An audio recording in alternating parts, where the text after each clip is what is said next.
What is a mystery team, and how does a mystery team appear out of thin air, and is it effective to be a mystery team?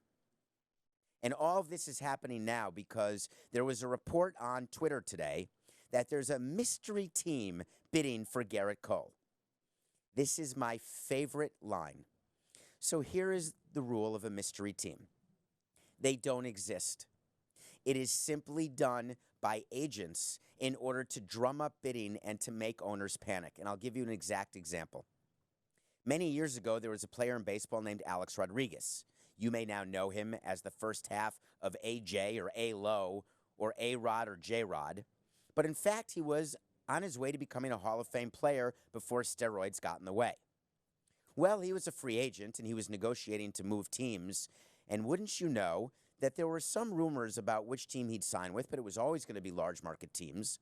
And out of nowhere, a mystery team surfaced, and A-Rod joined the Texas Rangers on what was then a record-breaking deal and what is now are the peanuts on the floor of a restaurant like Five Guys.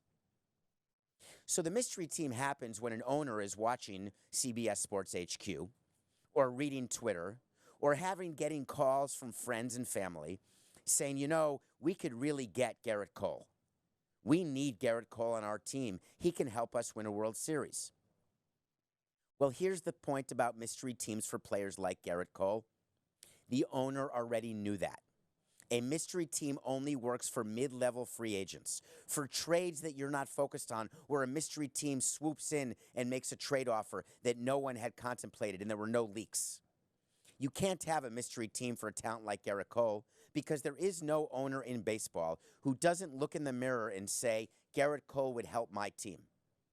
There is not one owner who didn't go to his GM and talk about Gerrit Cole joining the team and have the GM respond, listen, I'm happy to have a meeting with the agent.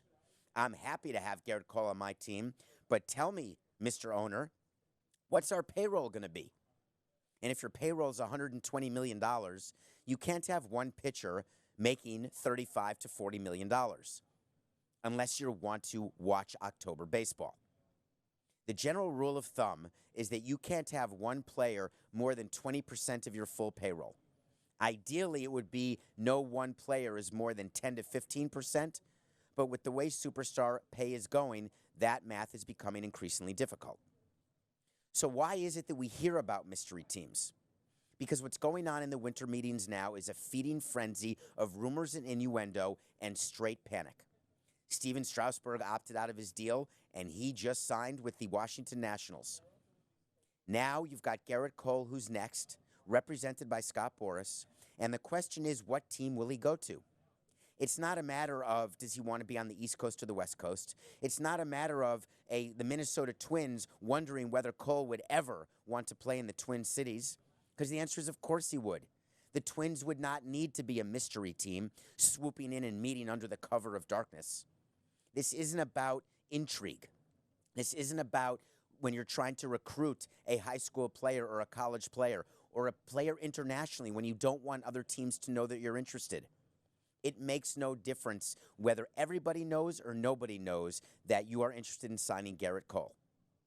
Now, when it comes to a trade, let's say, of Mookie Betts of the Boston Red Sox, there may be a mystery team involved in that, or Chris Bryant. We've said here on CBS Sports HQ that the Nationals have checked in on Chris Bryant. Does that make them a possible mystery team? No, because every team checks in on every player during the winter meetings. They all text each other. They have their phones, and they say to each other, hey, is Bryant really possibly going to be moved? And that counts as checking in on Chris Bryant, because then the Cubs can put their name on a list, which is what you do at the winter meetings. You literally keep a list of which teams have checked in. There's an intern who does this on a whiteboard, and you've got all the players lined up. If you're the Cubs, you've got Chris Bryant written down, and you've got written down which teams have quote-unquote checked in.